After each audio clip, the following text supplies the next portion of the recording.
Bonjour, au menu de ce dernier JT de la semaine, un petit tour au SEMA Show, la nouvelle Passat CC et la dernière vidéo du Juke Air.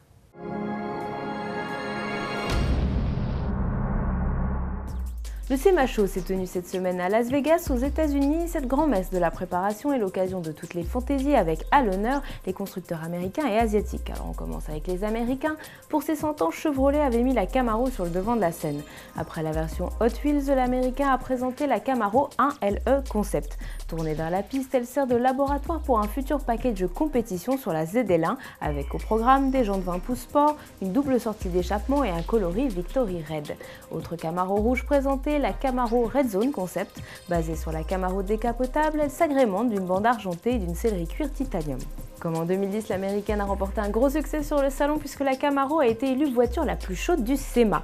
Fort de célébrer lui les 110 ans de sa division Racing et pour l'occasion, le constructeur avait amené un plateau relevé, une sweepstake de 1901 qui servit pour la seule course d'Henry Ford en tant que pilote, la Lotus Ford 38.1 qui permit à Jim Clark de remporter ses premiers 500 miles d'Indianapolis ou encore la GT40 qui finit victorieuse au Mans en 1967. Allez, on passe maintenant aux Asiatiques et du côté de Mazda, les curieux ont été attirés par le MX-5 Spider Concept. Doté d'un moteur 2 litres fonctionnant au biocarburant, le roadster de place offrait un bouclier avant redessiné, des jantes 17 pouces mais aussi une belle teinte métallisée gunmetal. Le coréen Hyundai avait lui apporté une collection de 6 Veloster aux couleurs criardes mais au kit aérodynamique intéressant, mettant en avant les potentialités sportives du modèle. Mais le must sur le stand reste la Genesis Hurricane SC Coupé. Le Technical Center de Hyundai, le pilote américain Rhys Millen et Magnusson ont boosté le moteur V6 3.8 litres à 450 chevaux, ajouté de nouveaux éléments aérodynamiques et des freins Brembo. Dommage que le coupé reste un one-shot. Dans un tout autre registre, Volkswagen dévoile la Passat CC restylée.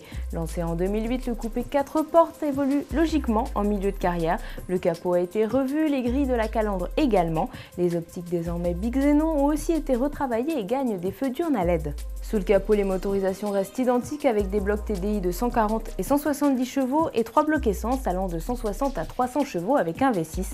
La commercialisation est prévue à partir de mars 2012 avec une présentation en novembre à Los Angeles. Allez, on termine avec la 5e et dernière vidéo sur le développement du Juke Air.